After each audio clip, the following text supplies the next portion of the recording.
澳洲的防长，他最近证实呢，有一支中国大陆的海军特遣舰队已经进到了澳洲北部海域。那这个舰队群当中呢，包括了一艘075型的两栖攻击舰，还有一艘是这个052D 驱逐舰，另外呢是054A 的护卫舰，以及一艘呢903A 型的补给舰啊。最近看中国大陆这2年的海军，它这个演训的动态啊，往东走的话，最多大概走到第2岛链。你要把这些舰艇再突破第2岛链的话，我觉得中国大陆现在还是觉得有敏感性。那你要做比较深蓝海军的演训的话，我也看了，大概就是往澳洲走，比较敏感性比较低。好，回到节目来看的是中国大陆的海军啊，这次远征这个澳洲，而且还带上了准航母，怎么一回事？因为澳洲的防长他最近证实呢，有一支中国大陆的海军特遣舰队已经进到了澳洲北部海域。那这个舰队群当中呢，包括了一艘075型的两栖攻击舰，还有一艘是这个052D 驱逐舰，另外呢是054A 的护卫舰，以及一艘呢903A 型的补给舰啊。对照呢，今年2月在澳洲东岸这个进行实弹演习的中国大陆海军编队，这次他们觉得呢，舰队最大的亮点就是战力堪比准航母的075型两栖攻击舰来带头。好，这次带上了准航母啊，当然有一定要释放的战略信息啊，怎么解读它的战略信息？大使，我想这是一个演练的一部分啊，它的主要的这个舰队的这个主力舰，从05大区换成075两栖攻击舰哈，05大概12000吨，这个075啊，4万吨，那他们各扮演在战场上不同的功能。那05它是有120几个垂发，它事实上的攻击能力非常强。那可是这个075呢，它上面是有舰载的这个战斗直升机，还有这个肚子里面还装了什么？还装了这个就是说这个气垫船啊，登陆气垫船。那它可以载差不多1500名兵员在里面，所以它是有登陆作战能力的。所以我想这个是训练的科目不一样，一个是055大区为主的一个远洋舰队，一个是以075为首的一个远洋舰队。那我想训练的科目不同，那这个演习的所谓想定的状况也不一样。对，所以这2个主力舰的就可以显示出来。当然，我常常在想，就是说为什么往澳洲走？我觉得最近看中国大陆这2年的海军的它这个演训的动态啊，我觉得它基本上往西走的话，往东走的话，最多大概走到第2岛链，那往第2岛链再往下去再走的话，就要到第3岛了，就到夏威夷了，目前中国大陆还没有往那条路线走，有看过05大区往这个，就是说比较靠南边的这个就是说太平洋诸岛、大洋洲那一块，大洋洲这块有，可是它没有往中间这个地方直接突穿，我想这是战略上考虑。那在这个第2岛链附近啊，像中国大陆的这个辽宁舰也好，山东舰也好，几次都接近这个关岛，大概在500公里左右。是，那很明显的，它在从第2岛链上面下来，一直到接近到关岛，我觉得就是做一个台湾海峡的一个战争的时候，台海战争的一个区域拒止的一个演练动作。那在那边挡住这个美军从这个太平洋过来的支援部队，所以它有很明显的这个训练的科目。那可是你要把这些舰艇再突破第2岛链的话，我觉得中国大陆现在还是觉得有敏感性。那你要做比较深蓝海军的演训的话，我也看了，大概就是往澳洲走，比较敏感性比较低。上一次虽然在澳洲这个塔斯马尼亚海附近它做了一个实弹射击，可是距离澳洲的领海是300海里以外，500公里左右，相当的远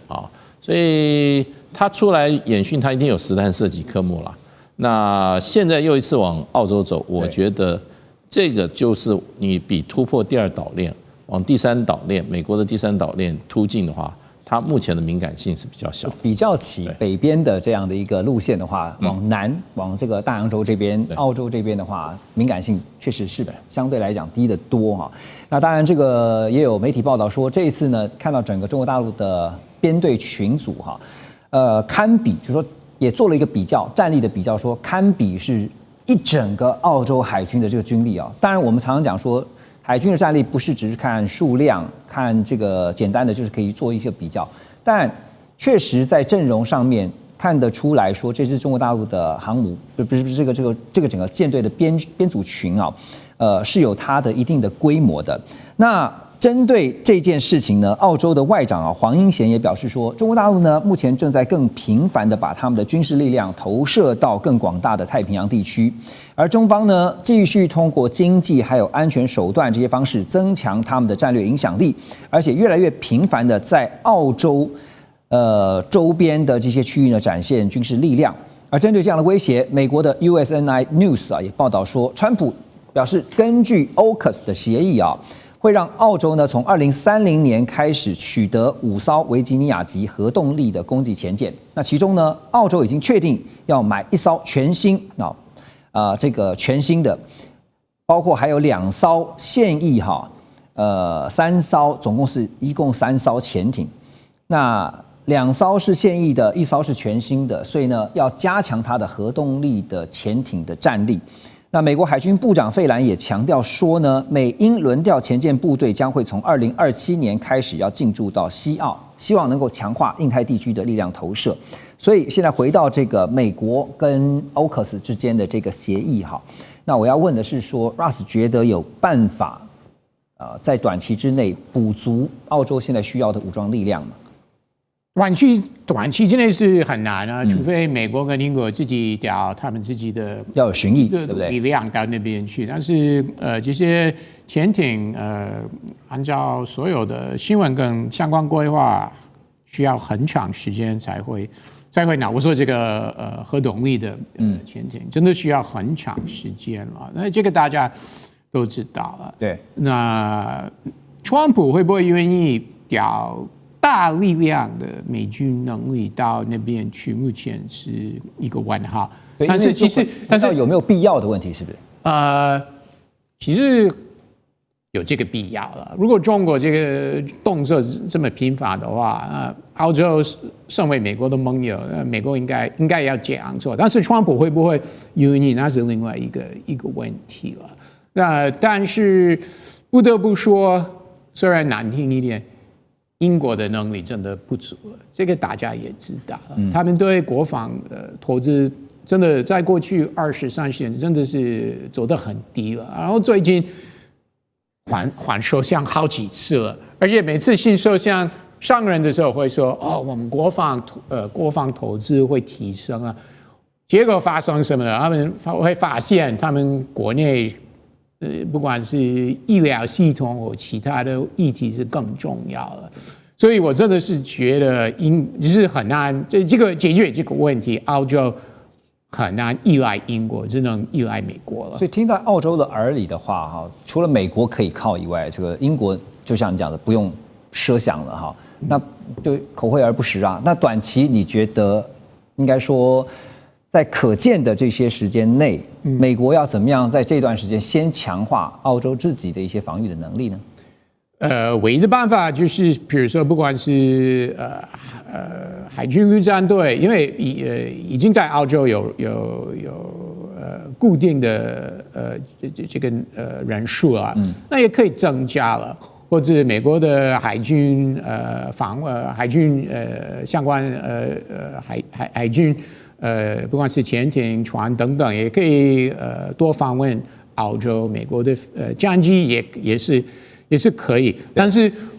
如果美国愿意这样做的话，川普还是会向澳洲要钱啊，还是会说好，那我们可以多访问。你讲到重点了，我们都可以访问，但是还是有，就像这个 NSS 里面有提到这个 burden sharing 这个字，然后多访问是可以多访问。但是这个 cost 澳洲还是要付，那要看澳洲出，那要看澳洲愿意不愿意，这个要看他们自己有没有这个意愿，但是应该是会有了，而且这个总理没有选举的压力，因为他们是今年5月份才连任成功了，所以下次选举是2028年。对，所以如果他们真的有这个意愿的话，就是国防这方面，而且要负担部分美国的这个费用的话，那他们自己要决定。但是如果没有 cost sharing 的话 ，burden sharing 的话，那 Trump 就不会做了。OK， 所以刚刚拉回到我们刚刚讨论到说 NSS 的部分，其实川普也明白的在报告当中讲到说，不是只有美国嘛，盟国你自己也得出啊，你要出力也好，或是出钱也好哈，不是说我是无偿的。那讲到印太地区的安全议题，其实拉回到日本来看，日本的防卫相哈，也就是他们的防长就是小泉进次郎，他最近呢就前往航空自卫队府中基地去视察太空专门部门宇宙作战群。他也宣示呢，2026年度呢会把这个空中自卫队整编成为航空宇宙自卫队。他指出呢，太空不仅是军事，也是民生的极重要领域。那专家也指出，太空积极强化这个发展有一个理由不只是3个理由。第一个，通讯传播非常重要；第二个，日本准天顶卫星定位系统的精准度；第三个就是防卫监视的基础建设领域。所以就是说今后在日本部分，特别针对我们讲航太也好，那蔡老师常讲说，他们说是宇宙他们的发展战略重点方向是什么？这种小泉进次郎当成防卫大臣之后的话，他的表现日本基本上是很赞同，而且他有办法把他们想要的东西告诉全世界，过去的人比较没有办法。那主持人讲到这个东西的话，我们就会看到，因为他表达能力很好嘛，所以他在记者会里面就会有这种东西出来，也就是在12月2日的时候，然后他有去讲，然后可能我们不是很清楚府中在哪里，府中的话就是在东京。我们可能叫这个应该说空军，我们叫空军应该是在郊外，没有，它是在东京。然后府中还有一个很重要的地方，为什么要去这边？因为它是美军基地在旁边，也就是我们讲横田基地，所以它两个的话就会结合在一块。这个是为什么他要去的一个原因，而且这个就是他的一个司令部。那这司令部的话，对于太空而言刚刚主任说他们叫做宇宙，那宇宙的话就会有一个叫做宇宙空间，因为宇宙没有什么领空领海的一种概念，而且他们会发现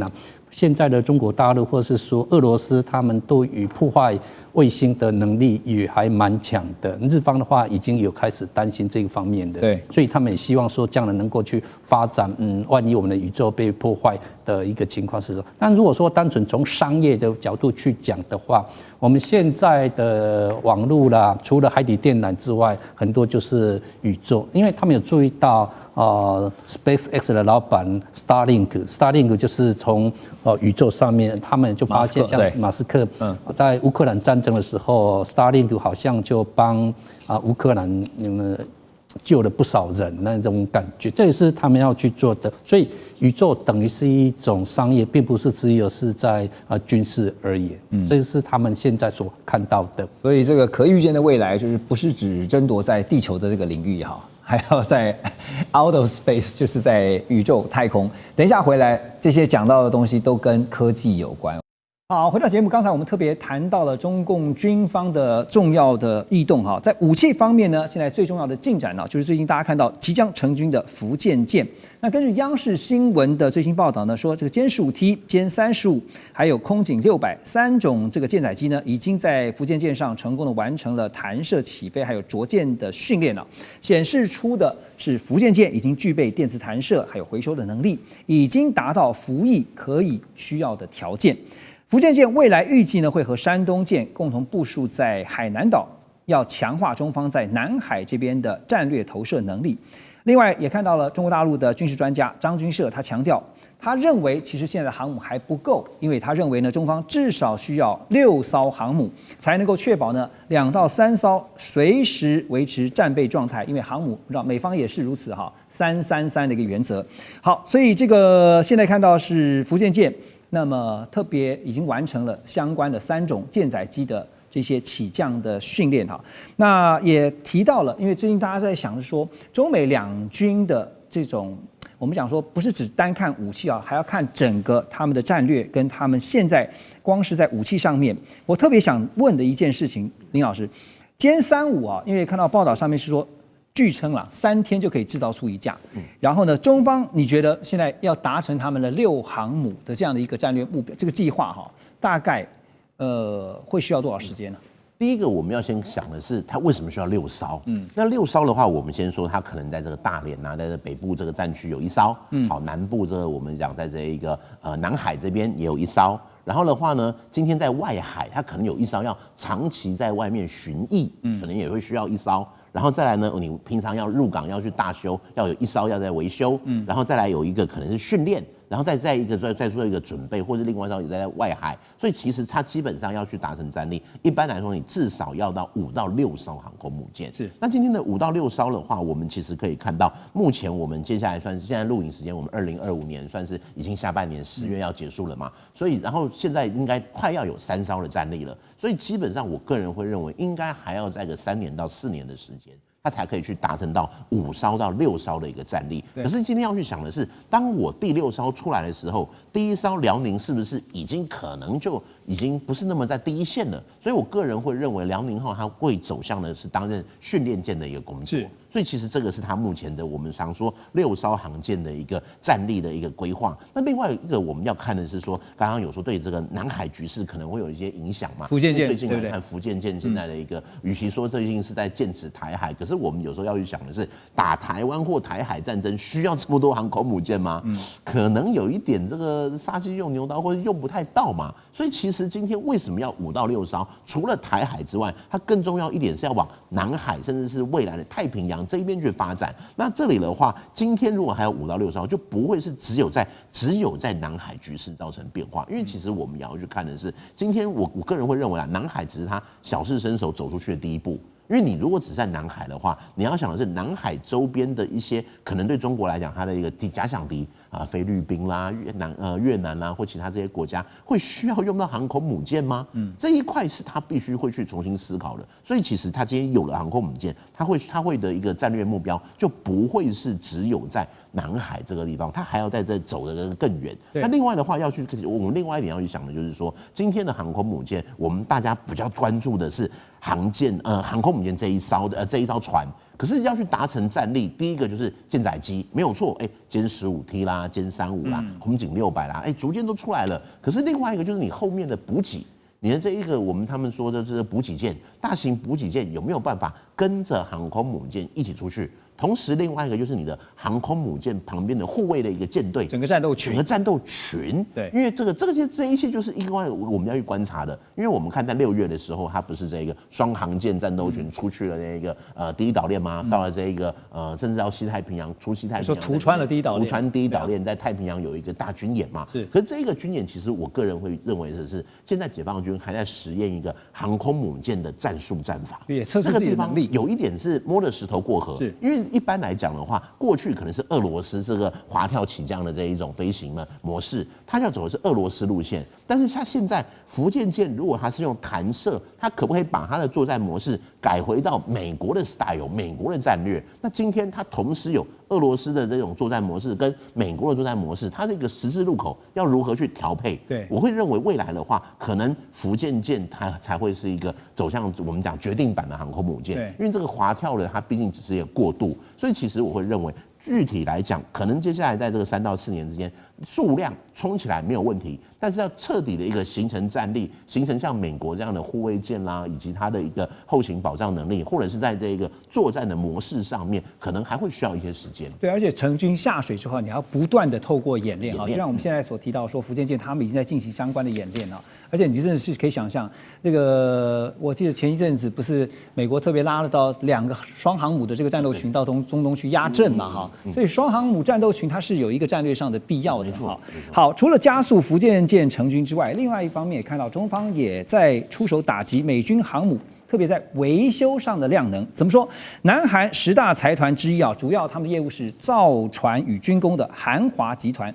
韩华集团在全球算很有名的，有5家美国子公司呢，最近遭到了中方的制裁，理由是什么呢？是支持美国政府对中国海事物流跟造船业展开了301调查，并且采取措施。在这之前，其实韩华集团8月份才宣布啊，在美国的费城造船厂要投资50亿美元，支持川普的让美国造船再次伟大这个计划。那因为呢，目前美国的本土造船在全球市场的占比啊，真的非常低，不到1%。这个海军力量跟航运体系大量的依赖日本跟南韩，因为日本、南韩加起来全球占比有30%啊，这个造船产能也不容小觑。而美方呢，近期呢就试图通过向中国大陆制造的船舶来加收这个入港费呢，来企图把全球造船的订单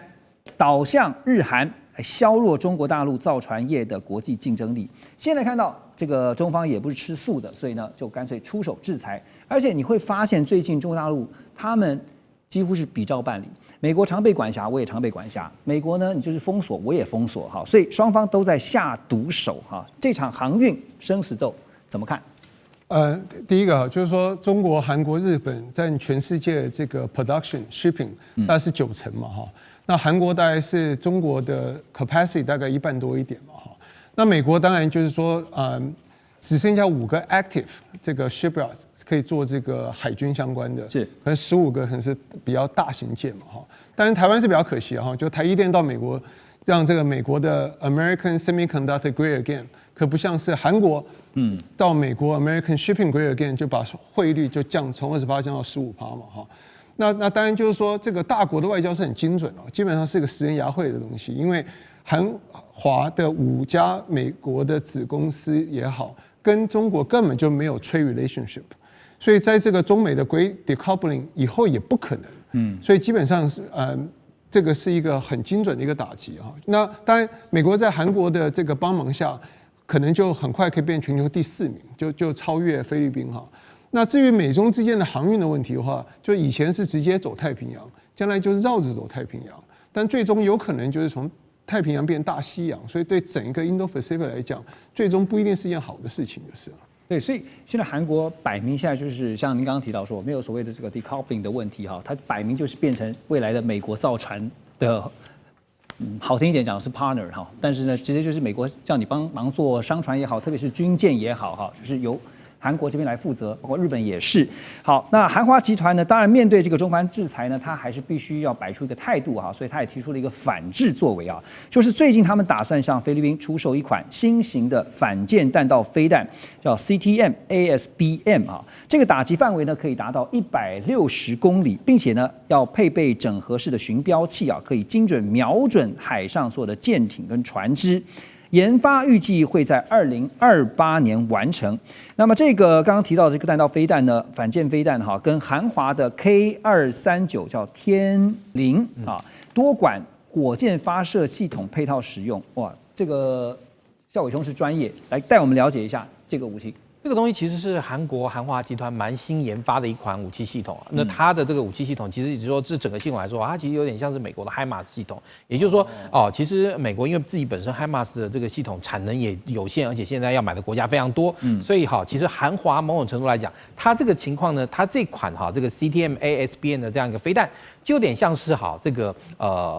这个武器系统上面的 K9的弹道飞弹版。什么叫 K9 弹道飞弹版呢？就是说，你看到现在韩国武器出口大众里面有一个东西叫做 K9 自走炮，它其实就是15公里的这个自走炮哈。那个某种程度来说，就是美军的 M16拐的这个自走炮的这个韩国版。因为韩国当初在研发这个武器的时候，大量的从原本的美国的 M109自走炮中去获得的一些相关的概念去做这个东西，而且韩国可以把它做的价钱更便宜，然后售后服务更好。所以在这个情况下，就有很多国家愿意买韩国的 K9 自走炮。那这个CTM-ASBM 的这个概念也是相同的，它其实本身就是把过去跟美国的 HIMARS 多管火箭发射器里面整合一个叫 ATACMS， 还有现在更新研发的叫Strike 那个 Strike Missile， 也就是 Strike Precise Strike Missile 精准打击飞弹。然后这个东西呢，它本身也是可以利用我们刚刚讲到原本 HIMARS 火箭弹的那个发射器发射的。那这个时候韩华就锁定这2种武器，它都进行开发，它希望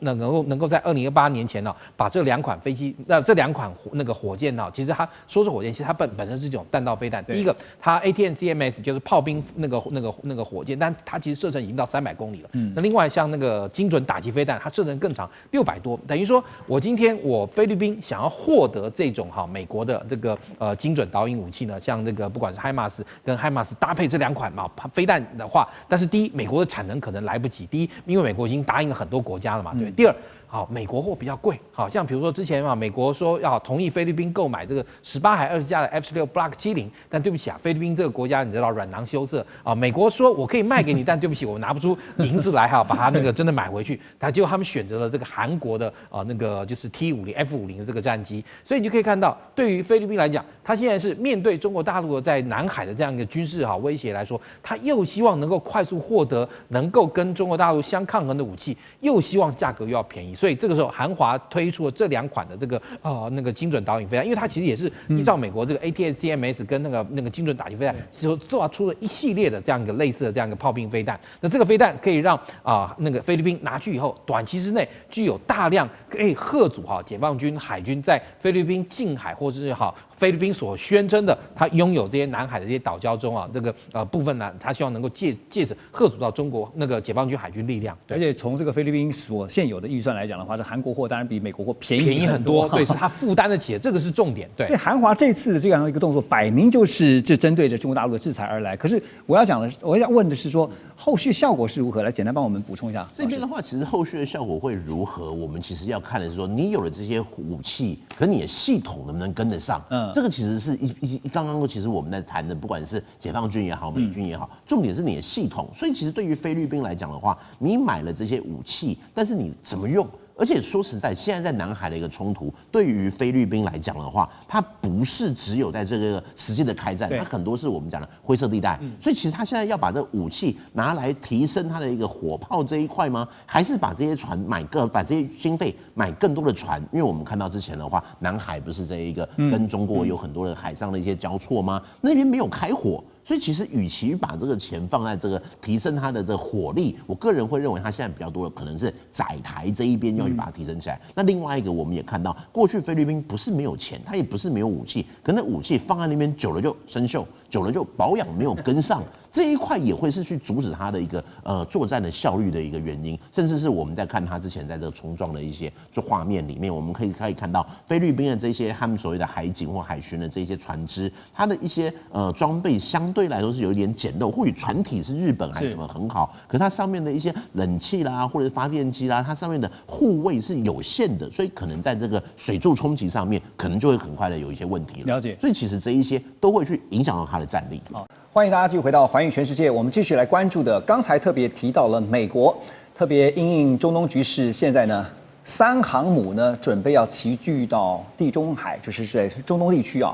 那但是在印太这边会不会出现所谓的空窗期啊？根据日本防卫省，也就是他们的国防部统合幕僚监部，最近就罕见的公布了中国大陆呢2艘航母，包括辽宁号和山东号，从6月8号到16号的航机。那么确认呢，2艘航母战斗群首次的同时出现在第1岛链跟第2岛链之间的西太平洋海域，而且呢还详细说明了在日本周边海域的航行情况。这个双航母出现呢，日本非常的紧张。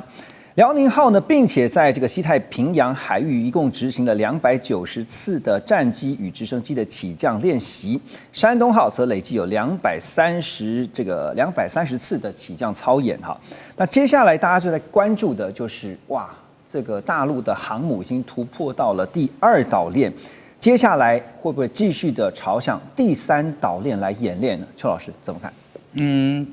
关于这个部分，我大概有几点看法。第一个就是大家。就是我们先注意到双航母的演练，那双航母的演练，其实在现阶段解放军的海军是非常非常重要。那双航母，因为你不一定每次都可以找到美国的航母来当演练对象，尤其现在美国航母都往中东跑了嘛，对，所以它双航母的演练，就是这其中 A 跟 B 有一方扮演美国航母的角色，另外一方扮演就是解放军的角色，因为你必须要互相对练，这是第一个是要练习的，就是每个航母在形成战斗力，尤其是解放军现在迫切的需要累积经验的情况底下，那他必须要加快这个速度，这是第一个。第二个是双航母其实还要演练，就是未来一定是可能3个航母战斗群有2个航母战斗群，那他们会面对一个情况，就是 A 航母起飞的飞机要落 B 航母，因为你不可能，你不一定说有每次你起飞你就落回来，所以它就是需要双航母彼此接应。对，所以双航母的对练这很重要，但这也是解放军目前已经训练，就是战斗力形成到这个程度，我们大概可以肯定他们在西太平洋这边已经站稳脚步，就是美军没办法再像以前一样去威胁或去拒止解放军的航母的机动，这是第一个。第二个是我们要特别注意，其实，在看到双航母这个新闻，我们真正要特别注意是它的起飞价值。航母的战斗力就是上面的飞机嘛。那我在整个演练的过程里面，我必须要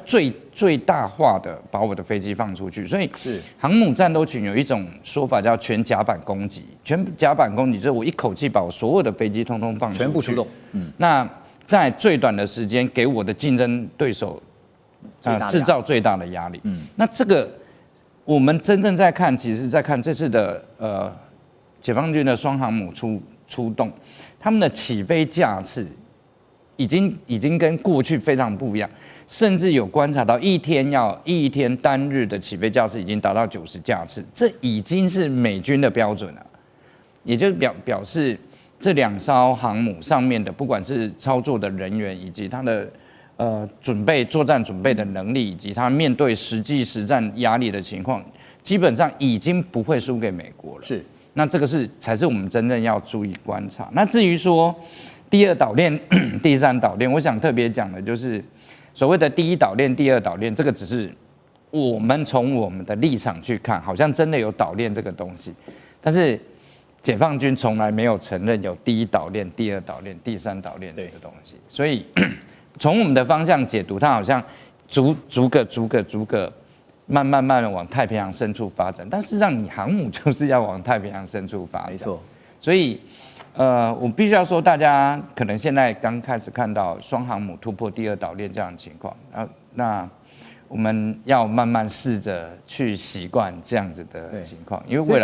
未来会越来越多。那即便就算到了第3岛链，它只是也许就是发挥它战略威慑的一个效果。任务上有需要。对。就第30岛链他也得去啊，就是我们认为可能有一个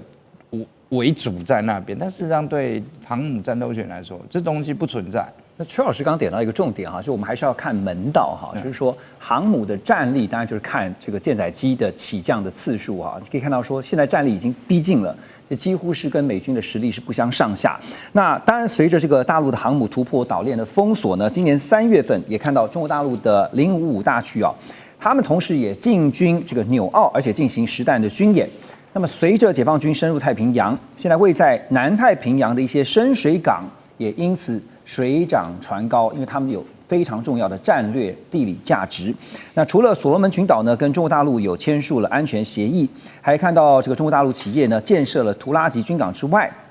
中方现在插旗南太最新的进展呢，是跟库克群岛。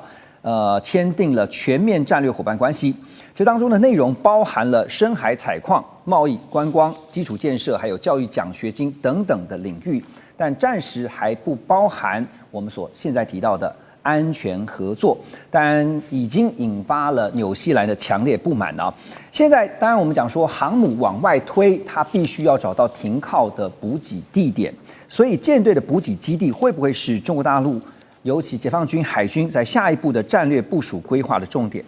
刘老师。对，当然，那个你舰队出去，当然要有一个这个补给的基地啊。这个南太平洋，我们讲像南太平洋这块地方啊，本来一直都被认为是美国的势力范围，是美国势力范围，所以美国呢，他就把这势力范围就交给澳洲啊、纽西兰啊，那么甚至已经包括日本，就说你来帮我管。也就澳洲、纽西兰，就好像当地的土地城隍嘛啊，他说你帮我管。你说像这库克群岛，库克群岛上才15000人，但绝大部分人在纽西兰，它以前是纽西兰殖民地嘛啊。那么所以在这个情况下呢，就是美国也好，或者澳洲、纽西兰也好，过去都太把南太平洋呢视为理所当然啊，你本来就该是我的。但是南太平洋这个国家呢，他不觉得我要那么理所当然，对不对？那我为什么是不是要受制于你呢？而且他们关心的是这个环保的问题啊，海平面上升啊，但你们这些大国都不管这个事情嘛？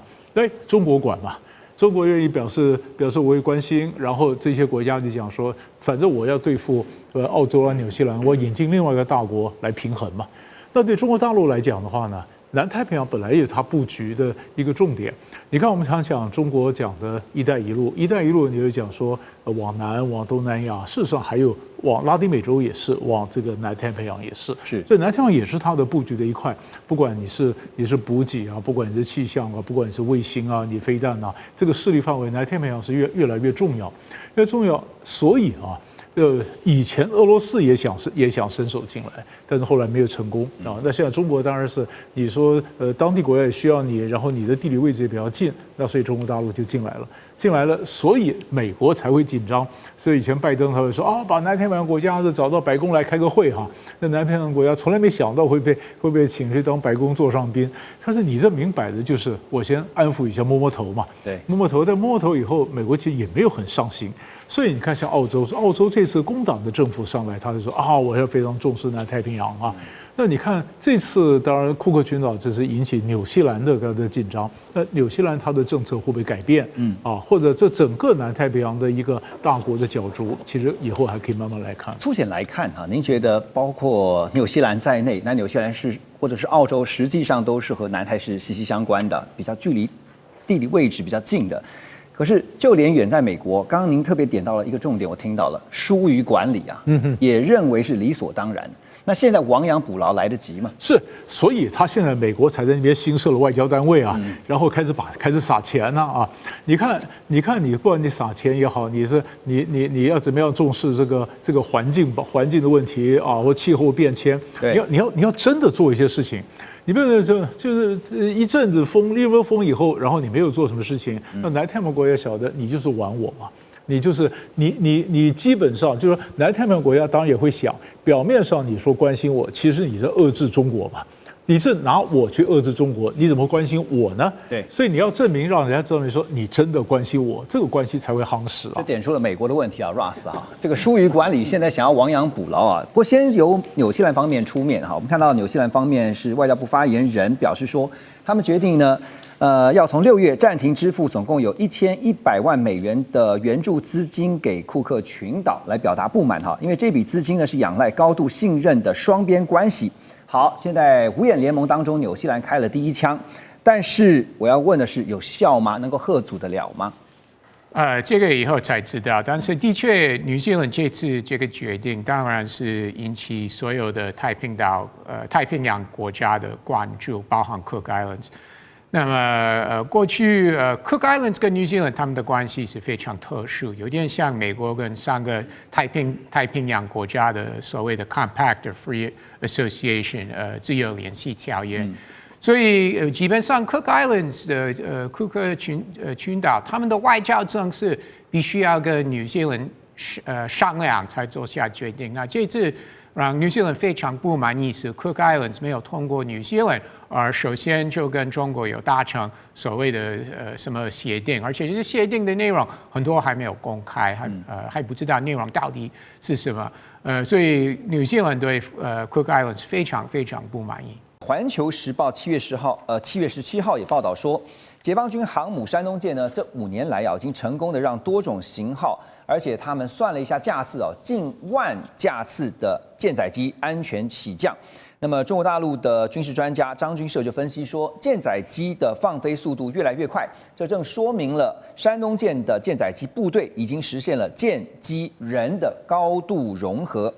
另一方面呢，日本防卫省统合幕僚监部也指出，从今年5月底以来，中方航母向辽宁号跟山东号同时开往了冲绳本岛，还有冲之鸟岛、南鸟岛等等日本周边的海域。在这期间呢，也进行了针对美军航母的对抗性的模拟训练时间长达1周。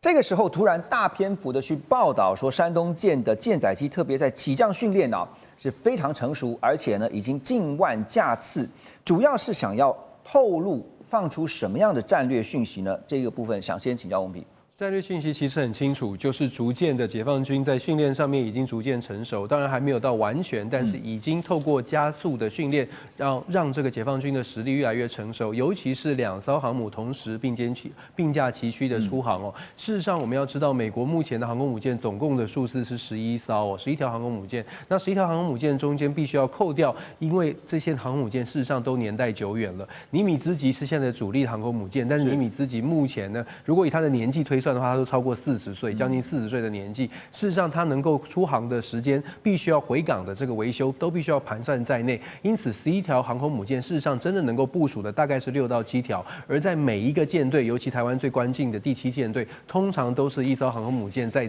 这个地方巡弋。中国大陆派出了2艘，当然吨数来说还是比较少一些，而且先进度也没有达到这么先进。问题是数量上，如果可以达到2艘，再加上现在已经准备接近完成服役的这个状态的福建舰哦，在整体来说，在第一岛链之内呢，中国大陆所传递的讯息是，我在这里有3艘航母，而且有2艘已经准备做所谓的战争准备。对美国来说，其实即便有第7舰队，我们知道打仗是打后勤的，后勤的补给线从美国的太平洋舰队从夏威夷或者从圣地亚哥主要的港口拉到这个第一岛链来，其实时间距离都拉得很长，因此中国表现出至少有2+1，也就是2艘航母 ready， 再加上1艘随时准备就绪哦，在这样的情况之下，数量上或者是整个成熟度，事实上它的演练都给美国带来一种某种程度的威胁，至少是一个示警哦，就是不要小看中国解放军，即便你认为我在科技上还是落后，可是你要把现在就算你的科技稍微先进一点，可是你的补给线很长，而且呢你的这个船舰相对来说是比较旧的。最新的福特号虽然是有，问题是福特号事实上也还在磨练当中哦，因为福特号在当时2017年建造，大致这个2022年左右大致建造完成的时候，就遇到了电磁弹射系统一直不断的演练，成功率非常低的这个状况，不断的在维修。所以目前呢，我们当然不是说唱衰美国，也不是说在中美当中觉得哪一方一定强，但是我们必须说，现在的中美之间，尤其至少在第一岛链这个范围，甚至现在中国解放军在第一岛链到第2岛链这个区间，恐怕呢它的这个核阻力都是美方绝对不容小觑的。所以我说这样的演习其实传递了一个非常强的讯号，就是中国没有在怕。欧美，你刚刚提到的第1跟第2岛链的部分，我进一步快速请教你哈，就是说，因为现在已经突穿到了第2岛链啊，就是第1岛链已经突穿了，然后第2岛链呢，甚至可以也看到相关的一些包括演训啊、部署啊。解放军未来在对抗美军的战略部署上的规划，你觉得特别在岛链这一块怎么看？如果我们以从岛链的概念来说呢，现在解放军大概在第一岛链它的信心度哦，就是完成战备的信心度应该达到至少80%以上。然后在第一岛链跟第2岛链之间的这个距离，基本上解放军大概的态度呢是要给美方传达一个非常强的核阻力。我在这里也许不能战胜，但是你在这里一定是非常辛苦的获胜。在第一岛链呢，其实解放军大概有一定的信心，我应该可以在第一岛链内获胜。这个不是我们在帮解放军讲话，我一再强调，因为连兰德美国自己的重要的军事智库兰德在2017年开始做的一系列报告，都已经一再强调，第一岛链美军的优势是逐年在下降，到了2022年的报告已经呈现在第一岛链内，尤其是在海军的部分其实是弱势的。有美军当然还是有一定的优势哦，譬如说潜舰的部分还是有优势的。那但是呢，在第一岛链内，我们其实看到这么多的演训哦，不能忽视的是，中国解放军尤其是海军在整个海底，我们知道台湾海峡整个海底的这个探测，事实上它当然比远道而来的美国对于海底的情况了解更深哦。如果我们仔细看的话，就会了解，其实潜舰在海底，我相信2位军事专家都知道，潜舰的海底对于海底的情况，必须要不断的演练琢磨，不然的话，你其实进入到了一个非常难以这个诡谲多变的地方，还有下面的洋流啊等等哦。这个对于解放军在自己家门口，它当然有一定的优势。这也就是中国大陆的主场优势啊。是啊，主场优势不得不防的。那当然，香港媒体香港0也报道说，解放军呢除了这个航母以外，这个最新一代的2栖攻击舰四川舰，预计在2026年的年底会之前就要服役。四川舰是采用电磁弹射技术啊，它可以支援像歼15T 还有歼35B 啊这些舰载机，以及呢攻击11等重型作战无人机。那它也被视为是具备区域型轻航母的潜力，未来呢可能会部署在南海到台海这些敏感的水域啊，大幅来提升解放军的区域制空跟登陆作战能力。好，现在被定位在是区域轻型的航母，在战术上跟传统航母的应用上面会有什么样的一些不同啊？纪文兄，这个非常非常大的不同。我必须说，四川舰的问世对解放军海军的水面作战舰来讲是一个新的里程碑。我们看它之前航空母舰或者2栖攻击舰，其实解放军海军它一直是一个追随者。就航空母舰来讲，之前有滑跳飞行甲板，前苏联就是，然后英国海军甚至印度海军也都拥有滑跳式飞行甲板的航空母舰。那即使是这个平通式的甲板的这种弹射型航母，美国海军已经搞了40-50年，也因此。不管是航舰本身，或者上面舰载机，其实中国大陆一直是一个追随者，因此他抄别人作业就好了。那这几年发现，他作业抄的其实也挺成功。不管航空母舰的舰载飞机日益完备，甚至连整个作业甲板上的个人穿不同颜色的衣服，就是按照美国海军的作业照抄而来。那另外在2栖攻击舰亦复如此哦。他只要根据美国海军过去几十年的作业，包括船啊，整个这个作业状况、战法、战术、各基建还有各有舰的相互配合，按照美国海军发展路径来走，不会有错。是，但四川舰对于全世界海军来讲，都是一种全新的舰种，它是融合了航空母舰还有2栖攻击舰特别发展出来。尤其是上面装有电磁弹射器，在相对比较小的飞行甲板，你装这个，你未来要搭配什么样的作战飞机？像歼15这种重型战机，未来要配备吗？还是就是设定在中型战机以下搭配在上面？另外，未来的无人机可能包括无人机母机，你怎么在这个平台上进行运作？而且在这个体系化的作战里面，你扮演什么样的角色？也因此，四川舰对于全世界海军来讲，它已经跳脱了追随者的角色，而变成一个领跑者的角色。特别是我们发现，这个今年在韩国的海军防务展里面，韩国海军也弄了一个模型，上面也是轻型航空母舰装电磁弹射器。只是当时看了以后，就是好奇，你的电磁弹射器哪里来？美国海军卖你吗？对，这个显然这个里面问号很大。但不可否认的。未来解放军如何运用这个四川舰？因为这个船到现在还没海试哦，但对于解放军已经被定位，已经将它定为区域型的航母，包括它的名称的定位，还有它的舷号，舷号是51，与航空母舰这个16、17、18不同，与2栖攻击舰的31、32、33这个序列也不同，因此。对于解放军海军，它是全新探索一种新功能、新形态的军舰，因此。对于它未来具备什么样的战力，其实未来绝对是要密切关注，尤其关注它本身具备航空能力的同时，也具备2栖搭载包括气垫船、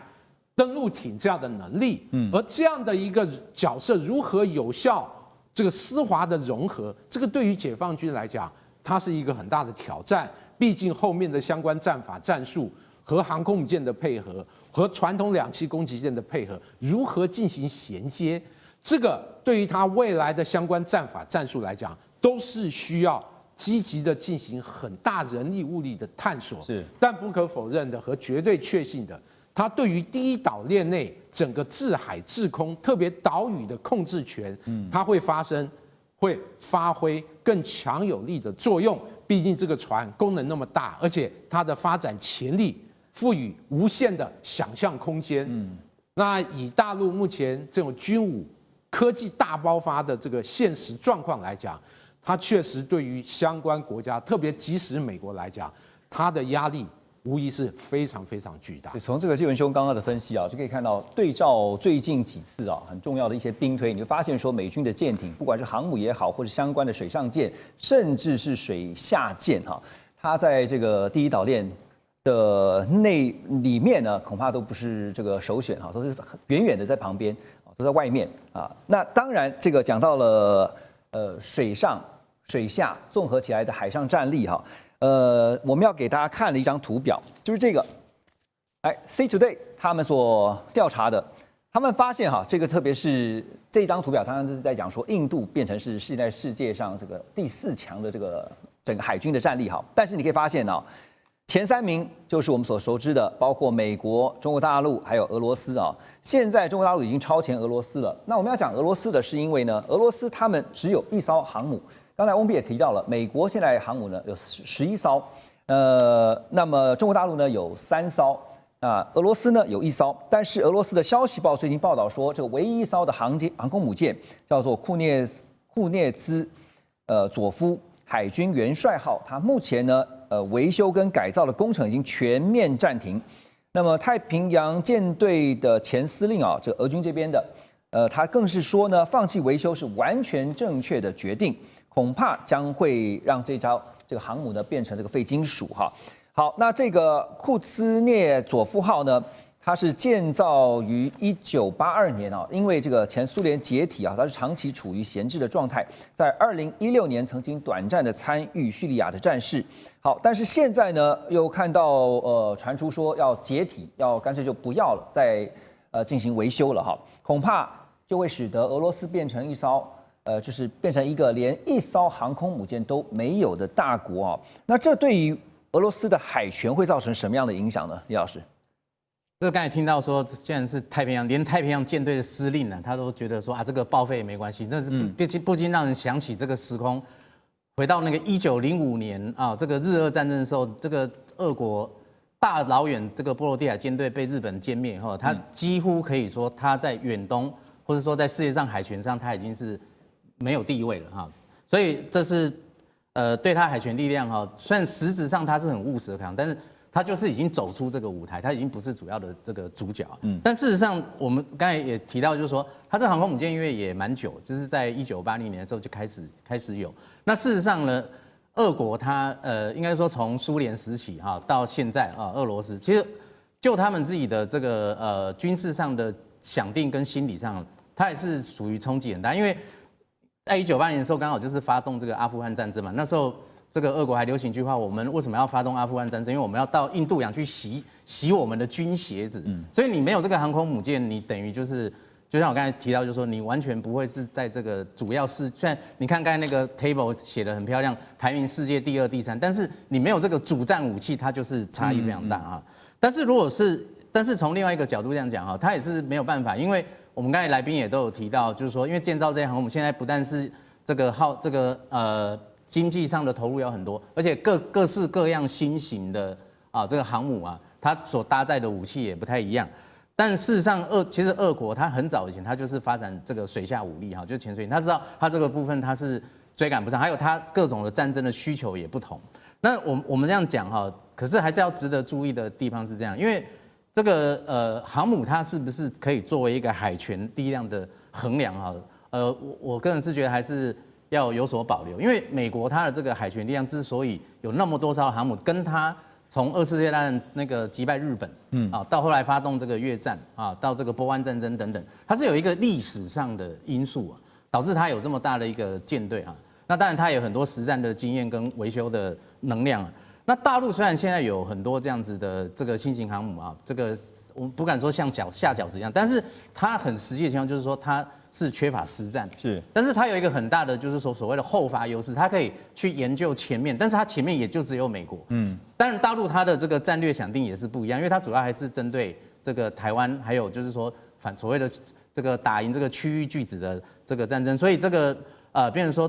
它的形态哈，跟航母这个战力形态当然是。就是非常不一样。可是如果说我们放眼一个比较长远哈，我们回头来看，就是说当初航母之所以出现在人类历史的海战上，它其实是跟这个我们讲说这个舰载机的发展有关。但是因为但是随着这个人类这个科技的这个进步啊，还有这个军事武器进步，现在很明显出现就是无人机，还有这个舰对舰飞弹了，还有甚至还有配合这个天空卫星。那你说航母它现在真的能够发挥？多大的海权的力量，这个是其实还是未定哈。那回到俄罗斯本身，就是说，但他自己很 sad 啦，就是这个已经不是主要的主角。但是从一个务实的角度，他确实从现在而且打了乌克兰以后，他自己消耗很多。他也不可能也不会去投入在这个方面。对毕竟他还是有6000多颗核弹。不过随着这个唯一一艘的航空母舰现在要把它报废，它未来有没有可能自己还要计划再重新制造属于自己的航空母舰？恐怕当然现在还是个未知数。但是真的是那句话，此一时也，彼一时也啊。曾经是美苏的对抗，现在变成了美中之间。美国现在就是把中国大陆视为它的主要竞争对手。